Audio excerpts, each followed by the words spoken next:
కలియుగ ప్రత్యక్ష దైవం తిరుమల వెంకటేశ్వర స్వామి అని ఎందుకంటారు? ఎందుకు ఆ వెంకన్న ప్రత్యక్ష నారాయుడైనాడు? తెలుసుకుందాం. తిరుమల తిరుపతి వెంకన్న స్వామి 10 మహిమలను ఈరోజు తెలుసుకుందాం. Welcome to అమ్మమ్మస్ vlog. అందులో మొదటిది స్వామివారి విగ్రహానికి నిజమైన జుట్టు. అవును, మూల విరాట్ విగ్రహానికి నిజమైన జుట్టు ఉంటుందని, అది ఎప్పుడూ చిక్కుపడదని, అది ఎంతో మృదువుగా ఉంటుందని, స్వామివారు ఇక్కడ నివాసం ఉంటున్నారు, సజీవంగా జీవిస్తున్నారు అనటానికి ఇదే నిదర్శనమని భక్తుల నమ్మిక. రెండవది సముద్రపు అలల శబ్దం. స్వామివారి మూల విరాట్ విగ్రహం భుజకీర్తుల వద్ద వీపు భాగంలో ఎప్పుడూ తడిగానే ఉంటుందని, ఆ ప్రదేశంలో సముద్ర ఘోష వినబడుతుందని అంటారు. అంతేకాకుండా స్వామివారి వెనక భాగంలో అత్యంత పెద్ద సొరంగ మార్గం ఉందని, దానిలో స్వామివారికి చేసే పూజను, పూలను దాంట్లో వేస్తారని, అవి మళ్ళీ కనిపించవని చెప్తారు. మూడవది అద్భుతమైన కర్ర. తిరుమల ఆలయ ప్రధాన ద్వార కుడివైపున ఒక కర్ర ఉంటుంది. స్వామివారిని చిన్నతనంలో ఈ కర్రతో కొట్టారని, దాని కారణంగా స్వామివారి గడ్డం గాయపడిందని చెప్తారు. నాటి నుంచి నేటి వరకు ప్రతి శుక్రవారం గంధాన్ని గడ్డానికి పూయడం వల్ల ఆయన గాయం మానుతుందని చెబుతారు. ఇక ఎప్పటికీ ఎలిగే దీపాలు. స్వామివారి ఆలయంలో దీపాలు ఎల్లప్పుడూ వెలుగుతూనే ఉంటాయి. ఈ దీపంలో ఎప్పుడు నూనె కానీ నెయ్యి కానీ పొయ్యరు. ఏళ్ల తరబడి వెలుగుతున్న ఈ దీపాన్ని ఎవరు ఎప్పుడు వెలిగిస్తారో ఎవ్వరికీ తెలియదట.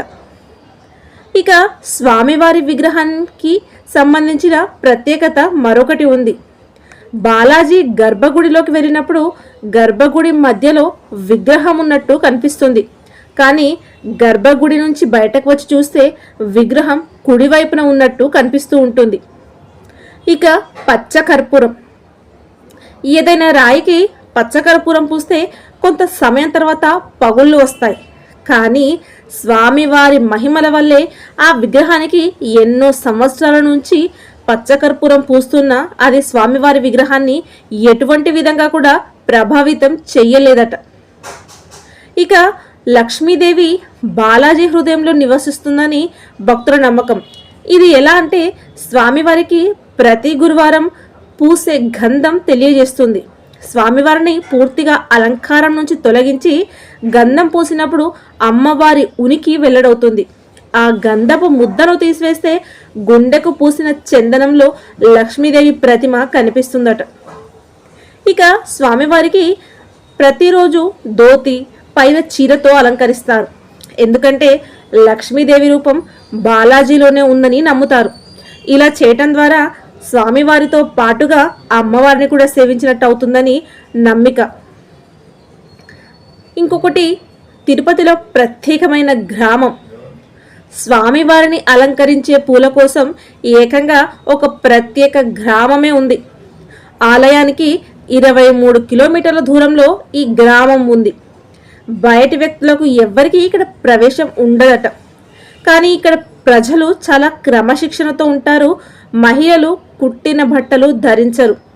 స్వామివారికి వచ్చే పూలు, పండ్లు, పాలు, పెరుగు, నెయ్యి ప్రతి వస్తువు ఇక్కడి నుంచి వస్తాయని చెప్తారు.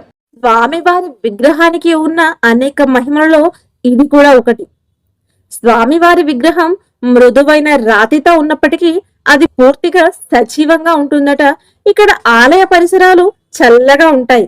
అయినప్పటికీ స్వామివారి శరీరంపై వేడి చెమట చుక్కలు కనిపిస్తాయని, స్వామివారి వెనుక వీపు భాగం కూడా తేమగా ఉంటుందని చెప్తారు అక్కడ అర్చకులు, పురోహితులు, పండితులు. తెలుసుకున్నాం కదా తిరుపతి వెంకటేశ్వర స్వామి 10 మహిమలు. చెప్పండి.